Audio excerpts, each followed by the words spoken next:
Hello, my dear friends.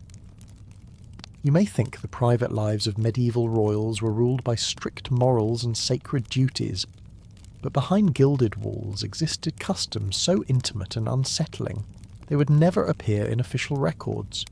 From hidden rituals of pleasure to bizarre objects treasured in secrecy, these practices reveal a side of history both shocking and strangely human. Tonight, you will step quietly into those forbidden chambers. So, before you get comfortable, take a moment to like the video and subscribe, but only if you genuinely enjoy what I do here. And let me know in the comments where you're tuning in from and what time it is for you. It's always fascinating to see who's joining us from around the world. Now dim the lights, maybe turn on a fan for that soothing background, and let's embark on this journey together tonight.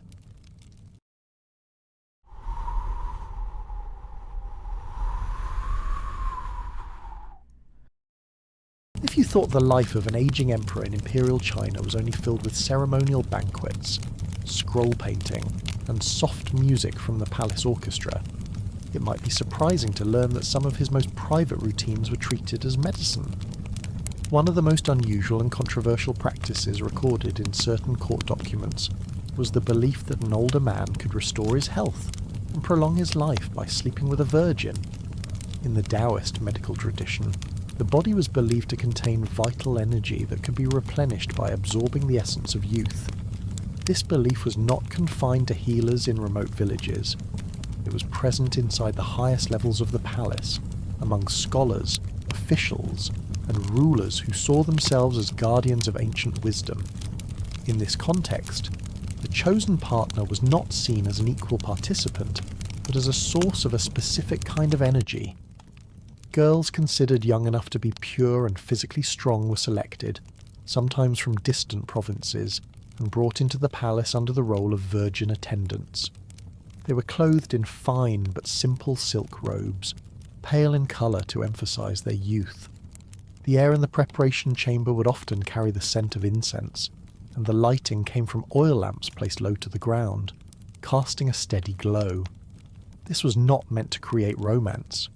It was to prepare the environment for what was believed to be a precise exchange of forces. The emperor, often dressed in a loose robe of a light silk, would follow instructions passed down from Taoist manuals. These instructions described posture, breathing patterns, and the sequence of contact. The aim was not pleasure in the way it is usually understood. The objective was to avoid releasing his vital essence while drawing in what was believed to be the pure energy of the girl. It is difficult not to notice how this so-called health ritual also served the personal desires of powerful men. The tone of the writings made the act sound as if it were part of a noble responsibility, rather than a personal choice. Records sometimes mention that attendants would be present outside the chamber, ensuring no disturbance occurred. The space was quiet except for the faint crackle of the lamps. The bed was often draped with clean sheets of fine linen, brought out only for these occasions. The act itself, though private, was framed as a disciplined procedure. The girl was instructed to remain still and calm, while the man followed the breathing and movement patterns believed to be essential for drawing in her energy. From a modern perspective, the medical reasoning behind this practice does not stand up to examination. Yet at the time, the court treated it as valid and even beneficial. Families of the girls might receive rewards or political favour in exchange for their daughter's presence in the palace. Compared to today's standards of bodily autonomy and consent, the idea of such an arrangement feels deeply out of place. It was accepted in part because it was wrapped in the language of longevity and national stability. If the ruler remained healthy, the state would be stable. That was the justification offered, even if it came at the cost of a young girl's comfort and freedom. The Taoist manuals also gave warnings against excess. They claimed that drawing energy too often could unbalance the body and cause weakness instead of strength. These cautions, however, were written for the man, not for the well-being of the girl. Her health was rarely considered except in terms of how it might affect the quality of energy she was believed to provide. The practice was one-sided from beginning to end. What stays with me most is how belief systems can turn something harmful into something seen as necessary. Palace officials in charge of these arrangements were careful to follow protocol. They ensured the girl was of the right age, that she had not been touched by another man, and that she was in good physical condition. This verification was done through physical checks and observation over a period of days before she met the emperor. Clothing for the occasion was light, often white or pale yellow, and she was bathed in warm water scented with herbs believed to purify the body. The bedding was changed immediately after, and the girl might be sent to a separate chamber for rest. This routine was not a one-time event. Some emperors repeated it regularly, believing it kept their energy balanced and extended their lifespan. In certain reigns, the selection of virgin attendants was as much a part of palace management as handling foreign envoys or tax records. It was a system maintained by belief, ritual, and the unquestioned authority of the ruler. There were no public discussions about it, no space for dissent within the palace walls. Those who served in the inner court understood the procedure and did not challenge it. For the girls, the experience was shaped entirely by the rules and timing set by others. Their understanding of what was happening might be limited, especially if they were taken from rural areas with little knowledge of palace customs. They were placed in surroundings unfamiliar in scale and formality, told to behave in ways that aligned with palace discipline, and then returned to a life still controlled by others after the event. Any emotions or discomfort they felt had no place in the official record. The contrast between the stated purpose and the human cost is clear when you look at the details. A ruler seeking to maintain his health through the body of a girl was an act presented as wisdom, but lived as an imbalance. The space was calm, the light steady, the clothing chosen for symbolic meaning, yet the core of the practice was an unequal exchange. This was not about mutual care or partnership. It was about sustaining the life of one person at the expense of another's autonomy.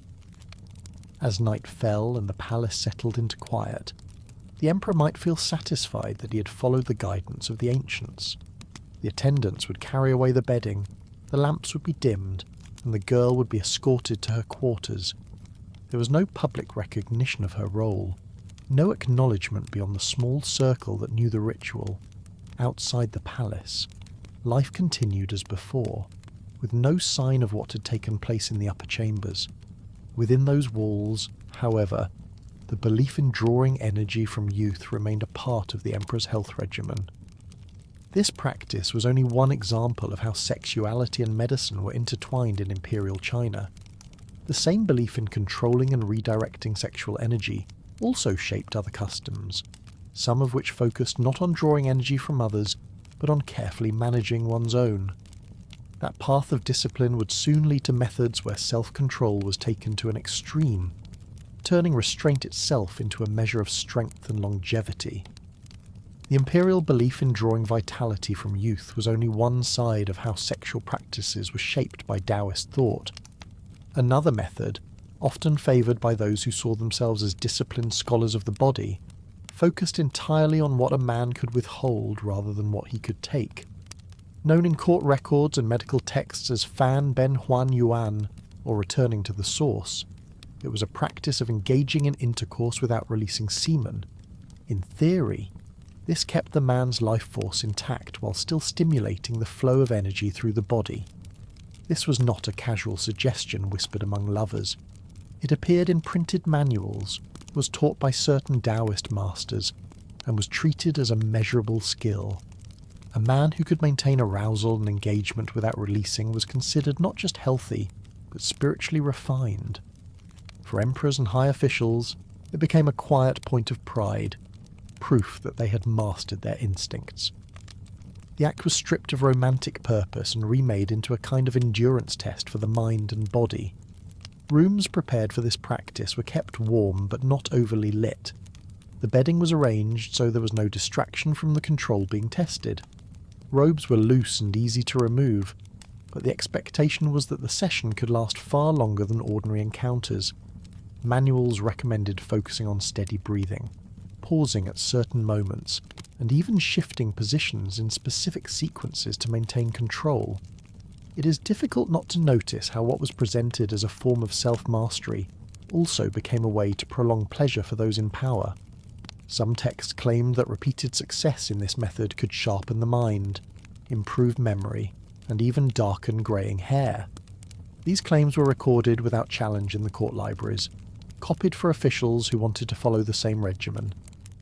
The woman's role in this was described briefly, as if her presence was secondary to the man's training. She was instructed to respond in ways that helped the man sustain control, but the focus remained on his achievement, not on shared satisfaction. Compared to modern discussions of mutual intimacy, the Victorian fixation on etiquette almost seems more balanced than this one-sided exercise. Those who practiced returning to the source were advised to begin with shorter sessions and build up over time, sometimes counting the number of breaths or heartbeats to measure endurance. Some emperors reportedly kept attendants trained to monitor timing, offering signals when to slow down or stop. This was considered an art of conservation, with the body's energy treated as a limited storehouse that could be carefully guarded through sexual discipline. There was also an element of secrecy. While certain court physicians promoted the method openly, others treated it as a skill reserved for those of high rank. This meant that the same practice could be spoken of with pride among nobles, but remain unknown to most outside the palace walls. The exclusivity added to its status, turning a private ability into another symbol of elite refinement. I find it telling that control, rather than connection, was valued most in these chambers. The physical strain was real. Men who attempted the practice without training sometimes reported dizziness, fatigue, or discomfort. Manuals addressed these risks by stressing the importance of gradual progress, proper diet, and the use of herbal tonics to support stamina. The herbs themselves were often rare and expensive, making them accessible only to the wealthy or those within the imperial circle.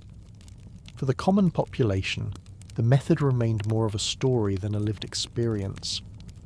When this discipline was combined with the earlier belief in drawing energy from a partner, it created a layered ritual. The man would seek to absorb vitality while also preventing any loss of his own.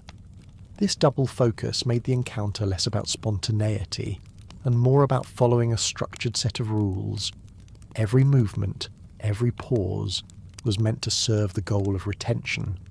Inside the palace, such practices were sometimes spoken of in the same breath as military discipline or political strategy. Just as a ruler was expected to control his court, he was also expected to control his body. In both, failure was seen as a weakness. The rooms where these sessions took place reflected that seriousness, minimal decoration, soft but steady light, and attendants who entered only when called. The atmosphere was one of concentration, not indulgence. For the women involved, this could mean long hours in a role where their own responses were of little consequence. They were present as part of a process designed entirely around another's goals. Any feelings they had were unrecorded, and the success of the session was judged only by whether the man had maintained control. This imbalance was embedded into the culture of the practice, and it persisted because those in authority saw no reason to change it. The endurance required for returning to the source was sometimes romanticized as evidence of a ruler's strength. Court poets might allude to it in vague terms, praising the emperor's vigor without naming the method. Physicians, meanwhile, continued to refine their instructions, adding details about posture, timing, and breathing. The language of these records was dry and precise, but beneath it lay a fixation on the body's ability to deny itself. From a distance, it is possible to see how these customs formed a network of control over others in the first practice, control over oneself in the second. Both served the same purpose, to preserve and extend life according to the beliefs of the time. Whether they succeeded in that aim is difficult to know, but they succeeded in shaping the intimate lives of those within the palace. When the sessions ended, there was little ceremony. The man would dress again, sometimes drink a small bowl of warm herbal broth, and return to his other duties as if nothing unusual had taken place. The woman would be dismissed quietly, her presence forgotten until the next time she was called. Life in the palace would resume its rhythm, with no sign of the private discipline that had just been enacted. This focus on restraint and conservation would not remain limited to the bedchamber. The same ideas about channeling and storing vital energy would later influence other, more elaborate rituals, some of which blurred the line between medical treatment and staged performance. Those practices would take the logic of sexual discipline and turn it into something far more public. The methods of controlling sexual energy in the palace were not the only unusual practices tied to ideas of balance and vitality. Far from the capital, among certain ethnic communities in the more remote provinces, customs developed that were less about restraint and more about creating what they believed was a perfect union. One of the most unusual of these was the tradition of a couple wearing the same undergarment during their first night together. It was considered a way to merge not just bodies but their inner energies, ensuring that the bond between them would last. This was not a palace ritual recorded in imperial medical manuals. It was a local practice, passed down orally and preserved in the rhythms of folk songs. In these communities, touching skin to skin was thought to bring closeness, but it was not enough. True connection, they believed, required sharing the same piece of clothing in the most intimate moment. The garment was not ornate. It was usually a simple piece of fabric, often hand-sewn by the bride or her family. Cotton and hemp were common materials, dyed in muted shades from natural pigments like indigo, walnut husk, or tea leaves. On the wedding night, the couple would change into this shared garment in a room prepared for privacy. The lighting came from a single oil lamp placed low to the floor, casting shadows against the rough wooden walls. Bedding was laid out neatly on a low platform, sometimes with woven mats beneath for comfort. The air might carry the faint smell of dried herbs kept in small cloth pouches, thought to ward off bad spirits. The atmosphere was quiet, and the focus was entirely on the symbolic act about to take place. It is hard not to miss how something presented as a spiritual connection also created a level of physical awkwardness for both people. The garment was designed to be large enough to fit both, but it was still a challenge to move comfortably. This inconvenience was seen as part of the ritual, forcing the couple to coordinate their movements and share their space in a way that symbolized harmony. Elders in the community sometimes described it as a test of patience and cooperation. The belief was that if they could adjust to each other in this shared cloth, they could adjust to the shared life ahead. There were variations in how long the garment was worn. In some places, it was kept on only for a short period at the beginning of the night. In others, the couple was expected to keep it on until morning. Songs from the Tang period still carry verses describing lovers bound together in a single cloth, using language that hints at both romance and ritual. These songs were not meant for public performance in the city. They stayed in the villages, sang quietly at gatherings, or passed along in stories. Compared to modern wedding customs with their rehearsed dances and formal photographs, this tradition was far more intimate and far less concerned with appearances. From a practical standpoint, the act of wearing one undergarment together was more symbolic than functional. The physical discomfort did not matter to those who believed it worked.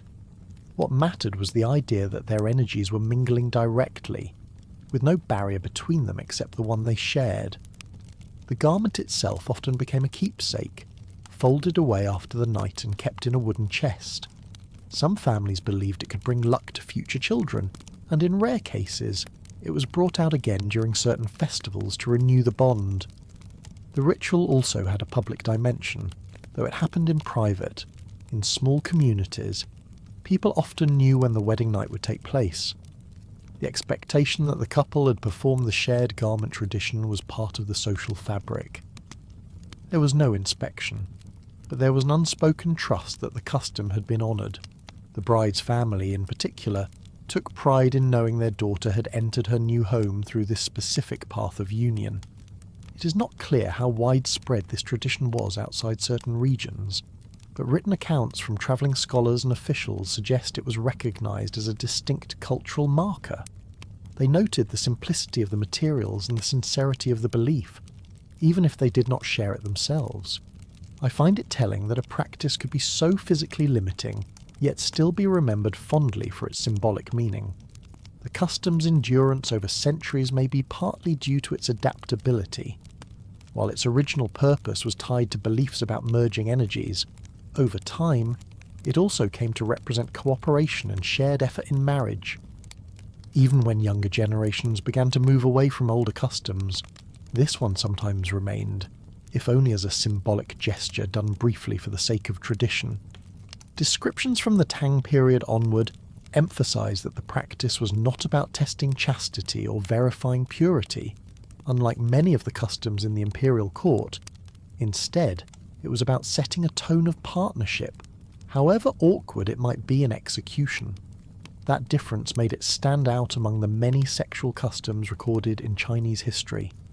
It was one of the few that gave equal symbolic weight to both partners, even if the roles and expectations in the marriage itself remained unequal in other respects. As with many rural traditions, modernization and migration have reduced its presence. The shared garment is now more likely to be mentioned in folklore collections than in living memory. In the places where it is still practiced, it is often done as a symbolic moment for photographs or as part of staged cultural performances, stripped of its original private significance. Still, the image of two people stepping into the same piece of cloth, adjusting themselves to fit, and beginning their life together in that state of closeness remains a powerful one for those who grew up hearing the stories. It offers a contrast to the more rigid and hierarchical customs of the palace, showing how different regions could shape intimacy according to their values. While the court obsessed over control and conservation of energy, these villages emphasized unity and adaptation. The same underlying belief in the flow of energy was there, but it was expressed in a way that involved cooperation rather than dominance. That difference would be less visible in the next custom, where the focus shifted back to the palace and to arrangements designed to satisfy a ruler's desires on a scale that involved not one partner, but many at once. While small villages shaped intimacy through simple, shared garments, the imperial court pursued scale and spectacle. Among the most striking examples of this difference was the arrangement known in some historical records as the human chain bed. It was not a poetic term. It described the physical layout of a sleeping space large enough for multiple women to lie in sequence, each positioned to await the ruler's attention. In certain reigns, this arrangement was said to include between 5 and 10 women in a single night, each chosen for youth, appearance, and the ability to remain silent when called upon. Accounts from the Tang dynasty describe the practice most vividly. Emperor Xuanzong, who ruled during one of the most culturally celebrated periods of Chinese history, is mentioned in unofficial chronicles as having maintained such a bed in his private quarters. The construction was deliberate. The bed platform was long and wide, built from sturdy hardwood and covered with fine mats woven from rush or bamboo, topped with layers of silk bedding. It was arranged so that each woman lay parallel to the others, their heads aligned in one direction, creating a visual sequence that the ruler could move along without obstruction. The women selected for these nights wore light robes in pale colours, sometimes without elaborate fastening to make movement easier. Hair was pinned loosely, and ornaments were kept to a minimum to avoid tangling or delay. The air in the chamber carried the scent of perfumed oil burned in shallow bronze dishes. Lighting was soft, coming from lanterns placed behind silk screens, casting a steady glow over the entire length of the bed. This was not designed for comfort in the sense of rest. It was designed for access. It is difficult not to see how efficiency was valued over intimacy in this arrangement. Protocol dictated that the women remain still and quiet until approached. Some records note that they were trained to avoid making any sound during their turn, the belief being that silence preserved the sense of order and control that the emperor desired. Movements were rehearsed, from how to adjust their posture to how to make eye contact without speaking. Palace attendants were responsible for ensuring that each woman was prepared before the emperor entered, and for clearing the space afterward without disrupting the sequence. For the ruler, The design offered a way to indulge in variety without the disruption of changing rooms or rearranging settings. He could move from one end of the bed to the other, engaging briefly with each woman before continuing on. The order might change from night to night, but the structure remained the same. Compared to modern ideas of personal connection, the method reads more like a procedure than a relationship. There was also a symbolic layer to the practice. In imperial ideology, the ruler's vitality was linked to the prosperity of the state. Sharing himself among multiple partners in a single night could be framed as spreading good fortune and balance throughout the palace. Official records avoided explicit descriptions, but the arrangement itself was known to those who served in the inner quarters. The physical space of such a bed required a large chamber, often one of the inner palace halls reserved for the ruler's private use. The floor around the bed might be covered with thick rugs to muffle footsteps, and folding screens were placed to shield the bed from the direct view of attendants standing at a distance.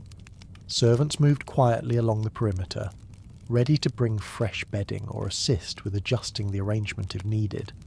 For the women, the experience was a mixture of formality and vulnerability. They were not gathered there by choice, but by selection. Their preparation was dictated by court standards, from bathing in specific scented waters to wearing the exact shade of robe assigned for the night. They were expected to display composure no matter their feelings, and to leave the chamber as quietly as they had entered. Some chronicles written outside the official histories describe the human chain bed as a sign of excess, criticising the ruler for indulgence at a time when the court faced political challenges. Others saw it as an extension of palace discipline, a way to maintain control over the ruler's private life just as over state affairs. Either way, the arrangement became part of the broader image of the court, known but rarely spoken of directly. I think what lingers most in these descriptions is the way human presence was organised like furniture, valued for placement more than for individuality. The arrangement also required careful timing. The emperor's movements through the sequence were often paced by attendants outside the room, ensuring that the night's schedule allowed for all participants. This made the practice less spontaneous, and more like a ritualised routine. If one woman were ill or unavailable, another would be brought in to fill the space, keeping the chain unbroken. The continuity was considered important, as if the pattern itself carried meaning. Though the idea might sound extreme, variations of this practice appeared in other courts, both within and beyond China. The concept of multiple partners arranged for a single individual's use was not unique, but the level of organisation in the imperial setting was notable. It reflected the broader tendency of the court to formalise even the most private aspects of life. In later periods, the human chain bed was remembered more as a curiosity than a living tradition. Changing social norms, political shifts, and the decline of certain palace structures meant that the space and resources for such arrangements became rarer. Still, the accounts that survive give a clear picture of how physical space, human bodies, and imperial authority could be combined in ways that served one person's desires above all else. The contrast with the small-scale customs of rural communities could not be sharper, where villages emphasised cooperation between two people. The court's focus was on orchestrating many for the convenience of one. That approach would appear again in other palace customs, some of which moved beyond the bedchamber into rituals that blended sexuality with formal ceremony. Those practices, equally bound by rules and symbolism, pushed the boundaries of what could be called intimate. Beyond the guarded walls of the imperial palace, certain rural traditions developed in isolation from court influence, shaped by local beliefs about fertility and the spiritual connection between the living and the dead. Among these customs, there was one that stood out for its striking combination of sexuality and ritual. In some communities, particularly those far from urban centres, people believed that rice wine infused with the scent of a woman's body could strengthen fertility. This wine, prepared in a specific way, was then offered during ancestral rites as a blessing for the family's continuation. The preparation was intimate and followed strict steps. A woman, often selected for her youth and good health, would be asked to participate in the ritual. She was not chosen casually. In many cases, the role was passed through certain family lines, and the woman chosen might have grown up knowing she would one day take part. On the day of the ceremony, she would bathe and dress in plain but clean garments, often a robe of undyed cotton or pale hemp. The choice of colour and fabric reflected purity in the eyes of the community. The wine itself was simple rice wine, brewed locally in clay jars and poured into a small basin. The liquid was warmed slightly over a low fire to a temperature considered comfortable to the touch. The woman would then use the wine to wash her genital area, a process conducted in private, usually in a small room adjoining the main ritual space. The vessel containing the used wine was handled with care, as it was believed to now carry her essence. It is hard not to notice how an act presented as sacred also relied on a very physical and personal process. Once prepared, the wine was transferred into a ceremonial bowl, often made of bronze or porcelain, and placed on the altar before the ancestral tablets. The offering was performed by the clan leader or a designated ritual specialist, such as a village shaman.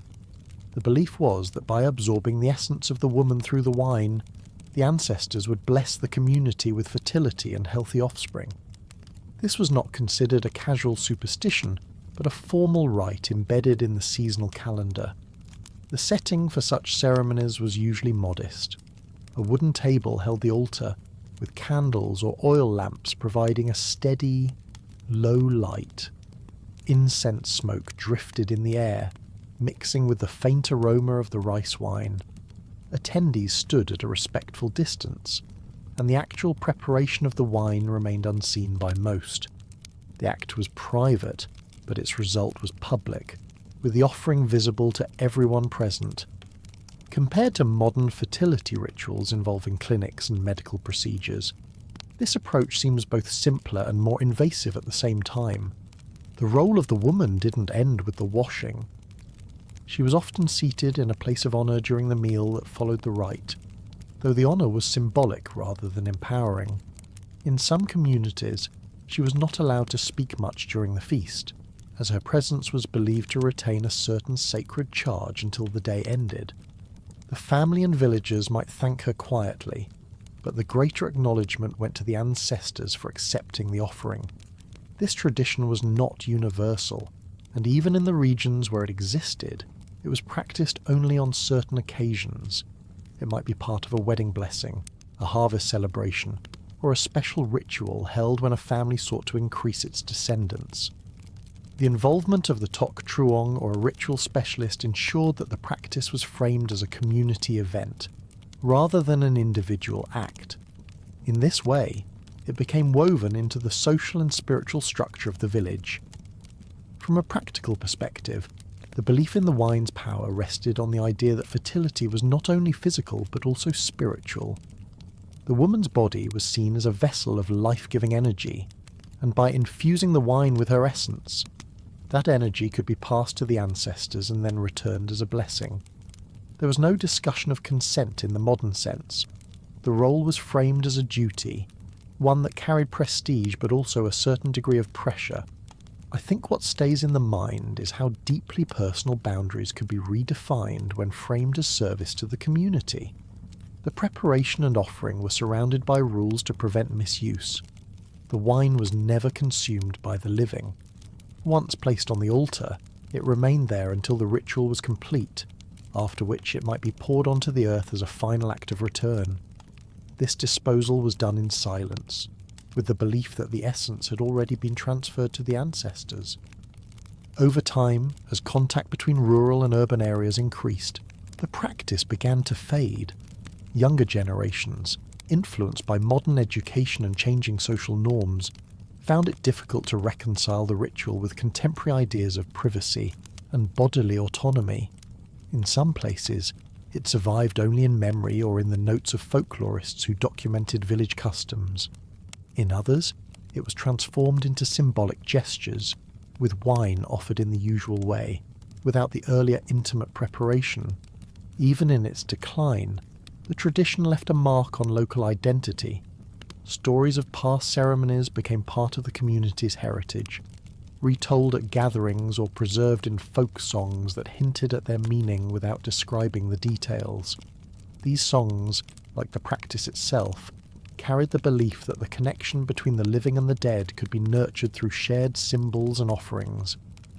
In the broader landscape of Chinese customs, this ritual occupied a strange place, balancing reverence with intrusion and spirituality with the most private aspects of the body. It was neither entirely hidden nor openly discussed, existing in a space where only those directly involved knew its full process. The memory of it remains a reminder of how fertility, family continuity, and spiritual belief could intertwine in ways that challenge modern sensibilities. Customs that link sexuality with ritual often carry an intensity that shapes the roles of everyone involved. In this case, the woman's part was central yet tightly bound by community expectations. The next practice shared that same intensity, but it shifted from the sacred to the crafted, replacing the living body with an object designed to imitate it in striking detail. While some rural traditions merged intimacy with spiritual offerings, other practices in Chinese history took a different path, removing the living person entirely and replacing them with a crafted imitation. During the Song dynasty, records and anecdotal accounts describe the use of life-sized wax figures created to resemble women in detail. These figures, made primarily from beeswax, were commissioned by certain wealthy men, including officials and merchants, as a way to fulfill desires in private. The making of such a figure required skill from artisans familiar with sculpting both lifelike form and texture. Beeswax was chosen for its malleability and its ability to hold fine detail. It could be warmed slightly to shape and then cooled to retain the desired contour. The sculptors often worked from descriptions or sketches of real women, sometimes modelling the figure after a favoured courtesan or palace attendant. In some cases, strands of real human hair were embedded into the scalp to create a more realistic appearance.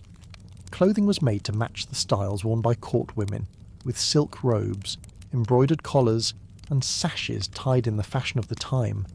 These wax figures were not meant for public display. They were kept in private rooms, away from the eyes of servants who were not trusted. The rooms were usually dimly lit, with curtains drawn and furniture arranged to provide both concealment and ease of access. Bedding might be placed on a low platform beside the figure, and the clothing could be removed and replaced as the owner wished. It is difficult not to see how these objects reduced the idea of companionship to something that could be ordered and stored. Accounts from the period suggest that some of these figures were made with attention not only to appearance, but also to touch. The softness of beeswax, especially when slightly warmed by the ambient temperature of a room, was said to mimic the feel of skin. Some owners reportedly applied oils to the surface to maintain its smoothness and flexibility. A few written notes by collectors even describe the sensation of pressing against the wax, an attention to detail that reveals the depth of the fixation. The cost of commissioning such a figure was high. Beeswax had to be gathered in significant quantities, and the artisans skilled in shaping it were rare. For this reason, ownership of a wax figure was itself a symbol of status. To have one implied both wealth and the ability to indulge without concern for public judgment. Compared to modern commercial products designed for private use, these creations were both cruder in technology and far more elaborate in presentation. The existence of these figures also raises questions about the social conditions that encouraged their creation. For men in positions of authority, relationships with living partners could be complicated by politics, family alliances, or court etiquette. A wax figure avoided these complications. It made no demands, carried no risk of scandal, and could be used entirely on the owner's terms. This control was part of the appeal, even if it meant replacing human connection with an artificial substitute. Storage and maintenance were important for preserving the figure. Beeswax could deform in high heat, so these objects were often kept in cooler rooms, sometimes with stone floors to regulate temperature. Cloth coverings protected them from dust, and the garments were changed regularly to prevent moth damage. Owners who were particularly attached to the figure might have special chests built to hold accessories, such as jewellery or hair ornaments, that matched the figure's style. There are also indications that some of these figures were not simply discarded when damaged. Artisans could repair cracks or replace worn parts, sometimes updating the figure's appearance to reflect changing fashions. This meant that a single wax figure could remain in an owner's possession for many years, evolving in detail while retaining its original form.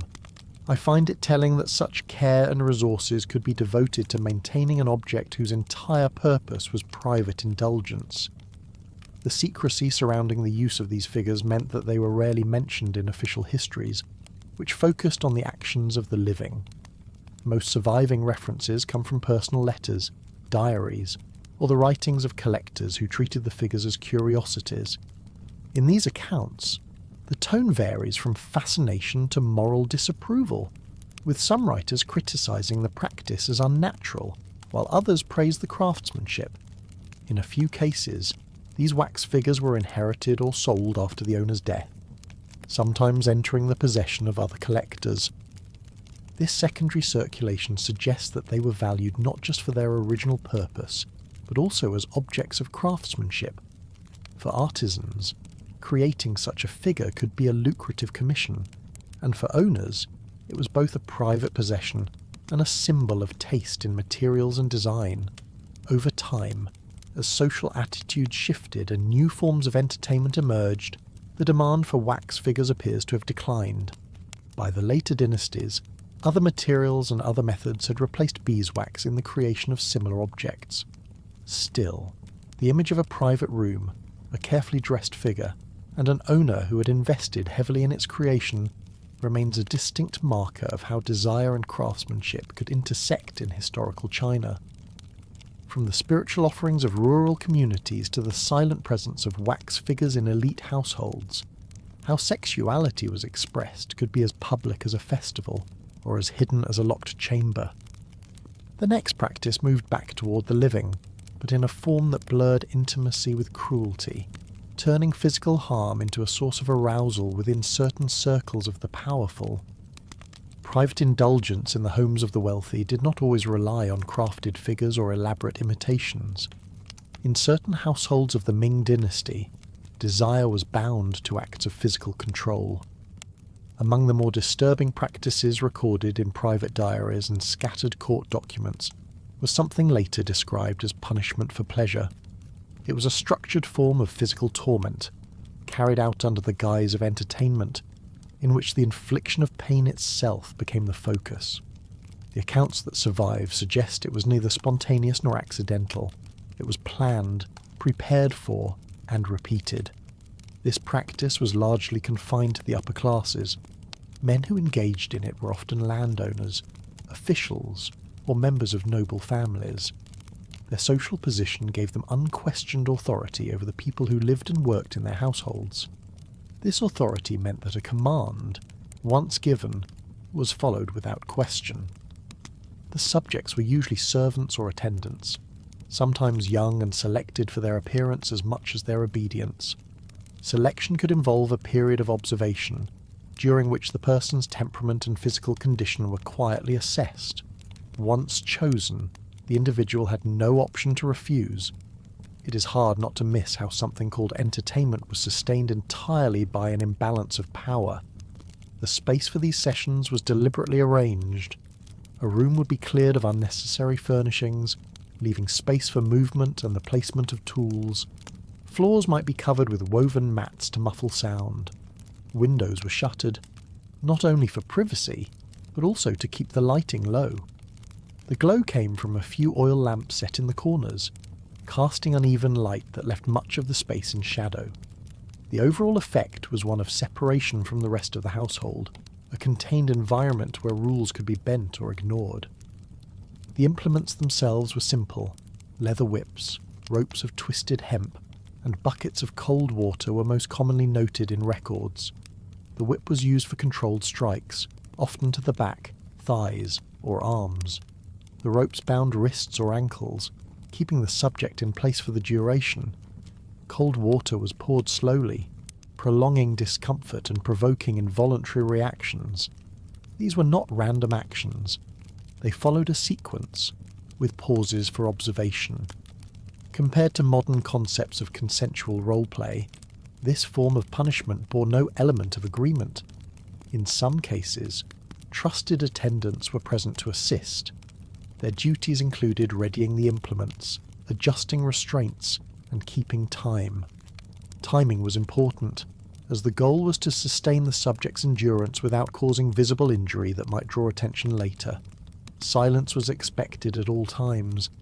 The person being punished might be gagged with a cloth, or they might be warned to remain quiet. The absence of sound was part of the control, making the session a one-sided performance for the one inflicting it. Preparation began well before the session. The man might bathe, change into lighter robes for ease of movement, and have the implements arranged in a specific order. Whips were checked for wear, ropes soaked to make them more pliable, and buckets of water placed at the correct distance. These details suggest the act was as much about control over the environment as over the person. I think what lingers most in these accounts is the calculated nature of the cruelty. When the session began, the pacing varied according to the mood of the man in charge. Some preferred a slow rhythm, alternating between blows and pauses. Others moved more quickly, layering discomfort with minimal respite. The subject's role was entirely reactive. They could not set limits, control the pace, or signal for the act to end. The structure left no space for their consent or comfort.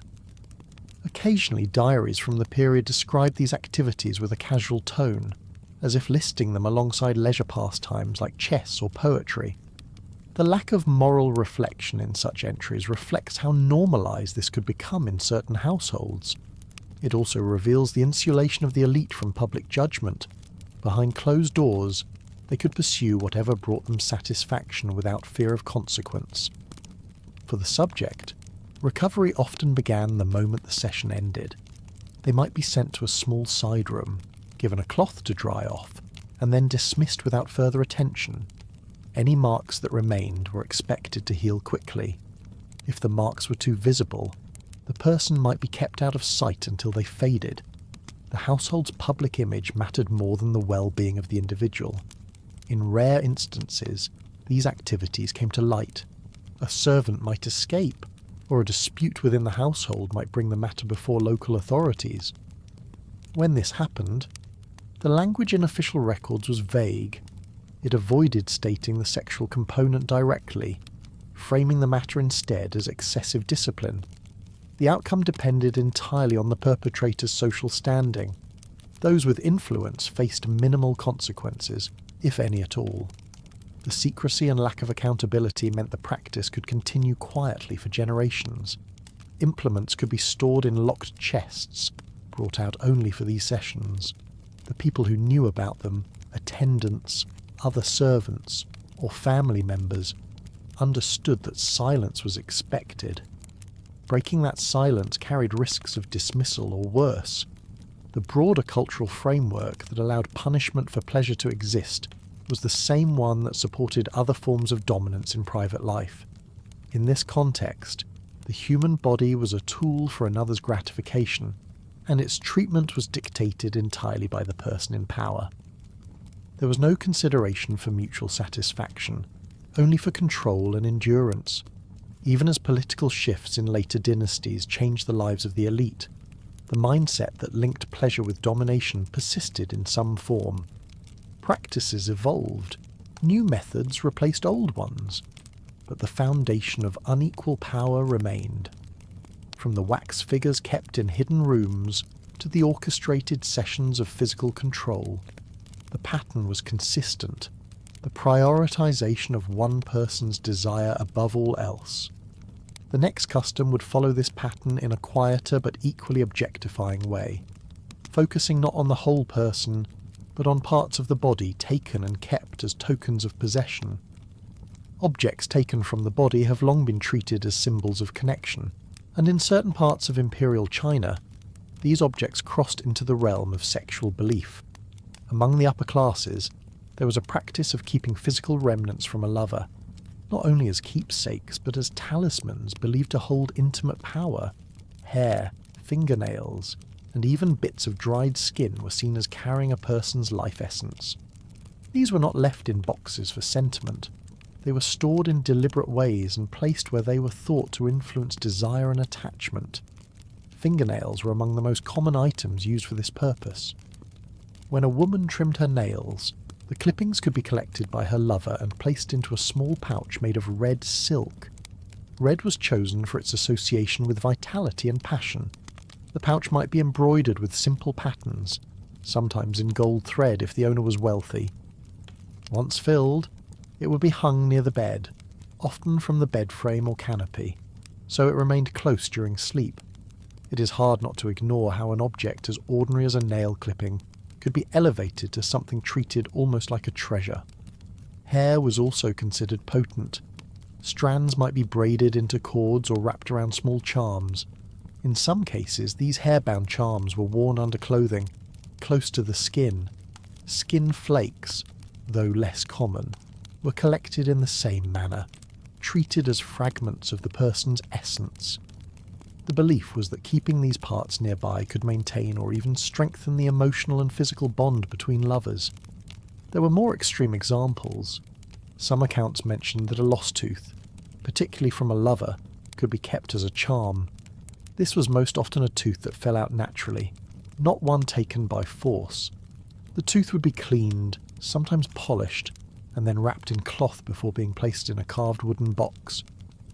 For those who believed in the power of such objects, it was a rare and valuable possession. Compared to modern keepsakes like photographs or letters, these tokens were far more personal and far less comfortable to handle. The making of these talismans followed careful rules. The materials had to come directly from the person, not be acquired second-hand.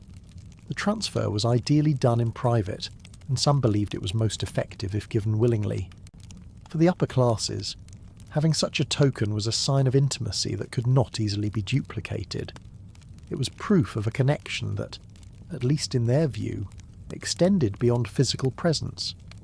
Placement of the talisman was also considered important. Hanging it over the bed was the most common method, but some kept it under their pillow or in a locked chest beside the sleeping area.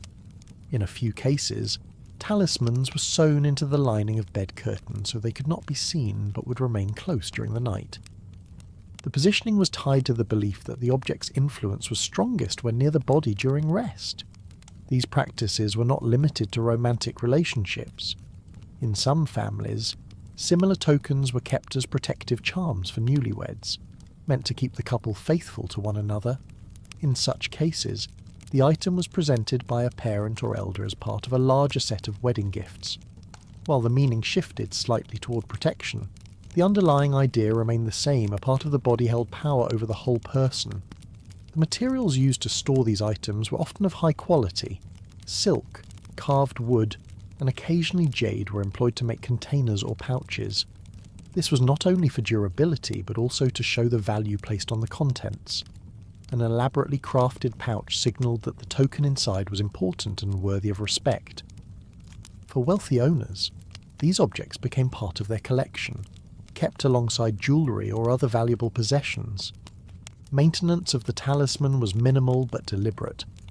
Owners might occasionally open the pouch to check its contents, sometimes adding fragrance with scented powder or dried flowers.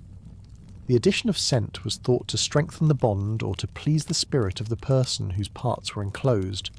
If the object began to decay or lose its physical integrity, it could be replaced with fresh clippings or strands, renewing its symbolic potency.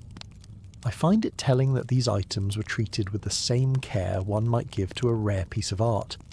The secrecy around these talismans varied. In some cases, they were openly acknowledged between lovers, serving as an unspoken agreement of closeness. In others, they were kept entirely hidden, either to protect the privacy of the relationship or to avoid suspicion from outsiders.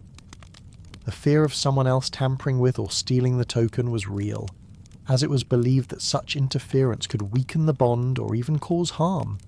Over time, as beliefs shifted and new customs replaced older ones, the practice of keeping body part talismans became less common. Yet it remained in certain circles, often as a quiet tradition passed down through families. Folklore preserved the stories, turning them into cautionary tales or romanticised accounts of devotion. The physical reality of the practice, however, was grounded in a tangible intimacy that few other tokens could match. In the broader scope of historical customs, this form of talisman making fits into the pattern of using physical objects to control or influence relationships. It shared elements with other practices that tied personal connection to symbolic acts. The difference here was that the material itself was taken from the body, making the connection both literal and symbolic. From the calculated cruelty of punishment for pleasure to the quiet, persistent presence of a lover's nail clippings hanging by the bed, the methods varied, but the goal was similar: to hold on to control, desire, and connection in physical form. The next practice would bring the focus back to public ritual, where sexuality was intertwined with ceremonies intended for the whole community, yet still bound to the personal power of those who directed them. Public rituals involving sexuality were not always celebratory. In some parts of southern China during certain dynasties, death itself became an occasion where erotic display played a role. Among the most unusual of these customs was the performance of a nude dance during funerals. This was not an act of defiance or casual entertainment. It was carried out as part of a belief that the soul of the deceased could be guided into its next life in a state of pleasure, ensuring a more favourable rebirth. The women chosen for these dances were not strangers to the deceased. In many cases, they were women who had shared intimacy with him while he was alive. Their role in the ritual was both personal and public, acknowledging a connection that had existed in life and extending it symbolically into death. The choice was deliberate. A woman who had been close to the man was believed to hold a link to his spirit, making her movements and presence more effective in guiding him toward a better reincarnation. Preparation for such a performance followed a set structure. The dancer would bathe and have her hair arranged in a style considered attractive within the local community. She might wear light jewellery or a silk sash at the start, removing it as the dance progressed. The space for the performance was arranged near the coffin or funeral altar. Mats were placed on the ground, and the lighting was provided by oil lamps or candles, casting a warm, flickering glow across the gathered mourners. It is difficult not to notice the contrast between the solemnity of death and the intimacy of the performance. Music was an important part of the ritual. Small ensembles, often including drums, flutes, and stringed instruments, played slow, rhythmic patterns. The tempo was steady, allowing the movements to remain deliberate. The dancers' gestures were slow at first, gradually becoming more expressive. As the clothing was removed, the movements were meant to reflect both farewell and offering, a visual language that combined grief with sensuality. The audience was not entirely passive. Mourners might chant or sing refrains connected to the ritual, though their eyes were often fixed on the dancer. The atmosphere was one of collective focus, with the belief that the combined attention of those present helped transmit the desired state to the departing spirit. The dancer's role was to embody both remembrance and stimulation, guiding the spirit through her physical presence. Compared to modern funeral customs that emphasize restraint, this tradition placed emotional and physical openness at the center. The belief behind the custom tied pleasure directly to spiritual transition. A spirit sent off in a state of joy was thought to enter its next existence with that same joy carried over. This idea was rooted in the local interpretation of reincarnation, where the final moments before departure shaped the quality of the next life. The nude dance was thus not seen as disrespectful, but as a form of care for the deceased. Dancers who took part in these rituals sometimes gained a degree of respect in their communities, though it was a respect defined within the framework of the custom. Their role was specific and did not necessarily translate to a higher status outside of funerary contexts. In some villages, the same woman might perform for multiple funerals over the years, becoming closely associated with the ritual. there were variations in how the performance was conducted. In some areas, the dance was brief and symbolic, lasting only a few minutes. In others, it could extend for a significant portion of the ceremony, with breaks for chanting or offerings. The sequence of movements might also differ, with some including gestures toward the coffin, while others focused on circling the space or facing the gathered mourners. Clothing, when present at the start, was chosen to be easily removed without breaking the rhythm of the dance. Silk sashes, light robes, and loose skirts were common. Jewellery was minimal, often just a single necklace or anklet. Once the clothing was gone, the dancer continued until the music reached its conclusion, at which point she would leave the space quietly, allowing the rest of the ceremony to proceed. I find it telling that the most intimate acts could be performed in front of an entire community when framed as a service to the dead. The origins of the custom are not fully clear, but references appear in local records and in the writings of travellers who described the practice with a mix of fascination and discomfort. Some saw it as an example of the unique ways different cultures approached death, while others criticised it as inappropriate. Despite such criticism, the ritual persisted in certain areas for centuries. Over time, the practice began to decline, influenced by the spread of Confucian ideals that emphasised modesty and the separation of sexual expression from public ritual. In some places, the dance was replaced by symbolic gestures, such as offering clothing or personal items of the deceased's former partner. In others, it was abandoned entirely, surviving only in oral history and folklore. Even in its absence, the memory of the custom persisted in stories and local songs. These accounts, while sometimes romanticised, retain the core idea that joy and pleasure could be part of a dignified farewell. For those who still remembered it, the dance was not a scandal, but a gesture of generosity towards someone they had lost. The integration of erotic performance into a funeral setting shows how fluid the boundaries between public and private could be in historical customs. What might seem contradictory from a modern perspective made perfect sense within the belief system that created it. The same openness that allowed for such a ritual would also shape other public performances, some of which were not tied to death at all, but to the celebration of life and power in the courts. That connection between display, desire, and social order would take on a very different form in the next example. In certain aristocratic households of imperial China, sexuality was woven into the fabric of daily life in ways that were both subtle and deliberate. One tradition that illustrates this blend of intimacy and privacy was the carving of erotic scenes into household furniture. These images were not displayed openly. They were hidden in places where only the owners or those intentionally shown could see them, such as the underside of a bed frame, the inner panels of a storage chest, or the concealed sections of a headboard. The idea was to embed reminders of physical connection directly into the objects that formed the couple's living space. These carvings were usually commissioned at significant life moments, most often as part of a marriage arrangement. A bridal bed, for example, might be custom built with fine hardwood and include intricate images of couples engaged in sexual acts. The symbolism was straightforward by keeping such imagery close. The couple would be encouraged to maintain physical intimacy, thus ensuring fertility and a strong family line. It is difficult not to notice how a marriage gift could also double as an intimate instruction manual. The artisans tasked with this work were skilled in both joinery and fine carving. Using chisels, small knives, and fine scrapers, they could achieve remarkable detail. Facial expressions, folds in clothing, and even background elements like flowering trees or tiled courtyards were rendered with precision. The wood itself was often rosewood, camphor wood, or other durable hardwoods that could hold detail for decades. Surfaces were polished with natural oils to bring out the grain and protect the designs from wear. The placement of these images was deliberate.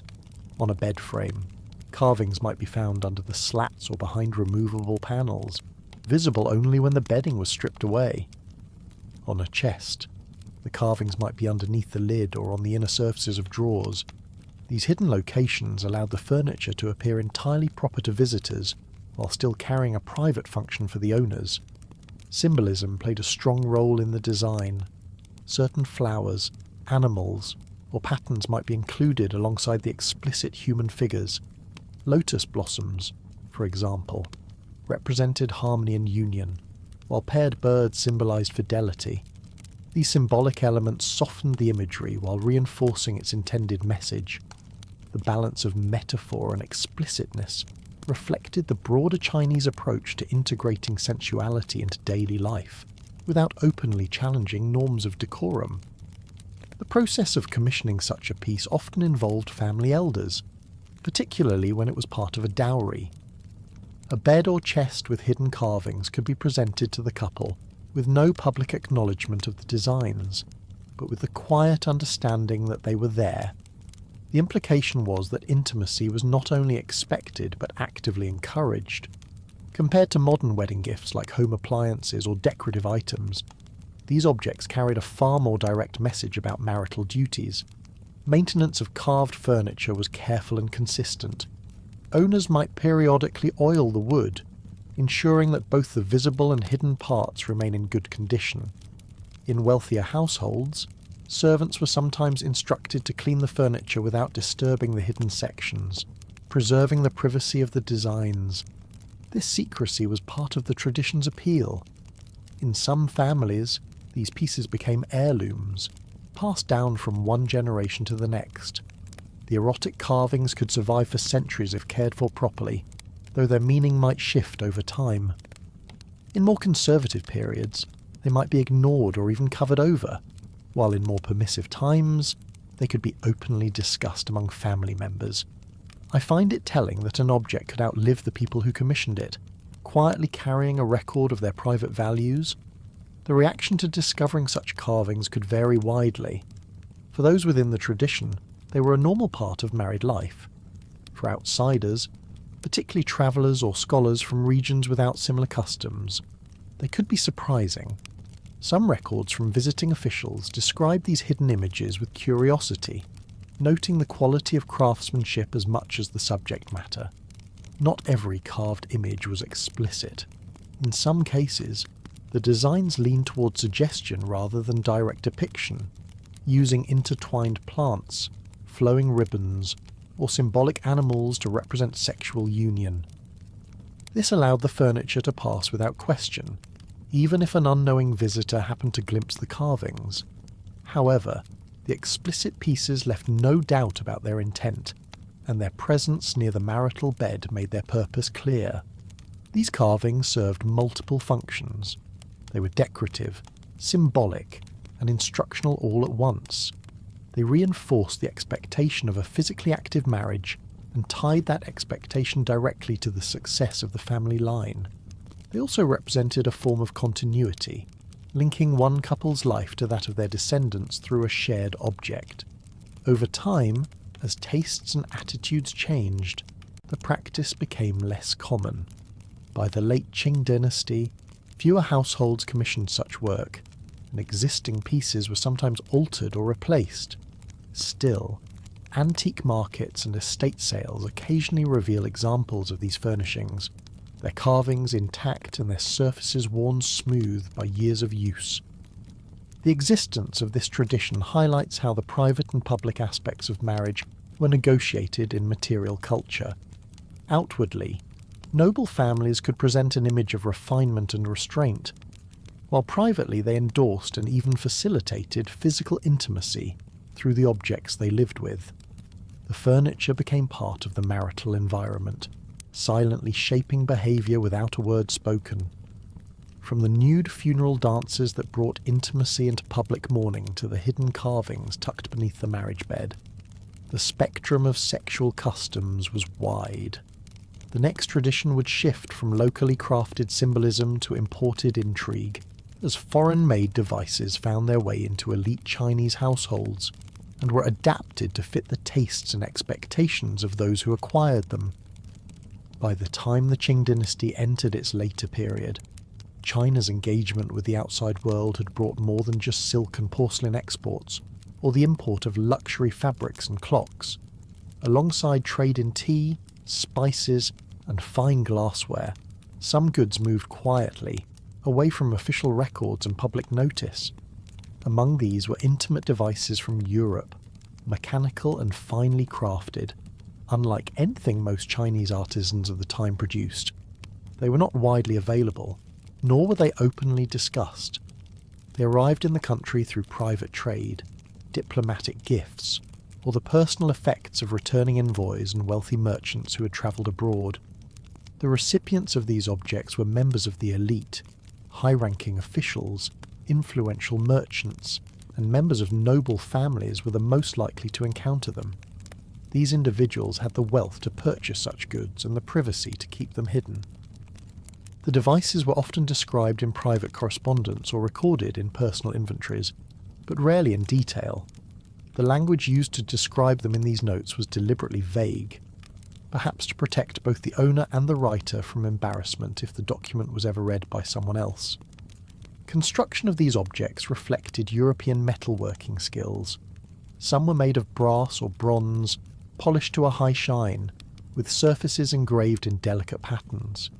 Others incorporated silver plating or even gold accents, making them as much decorative items as functional ones.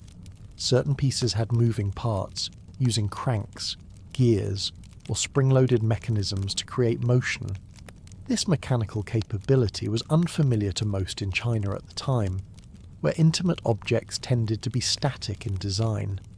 It is difficult not to notice how mechanical ingenuity found a ready market even in the most private corners of elite life.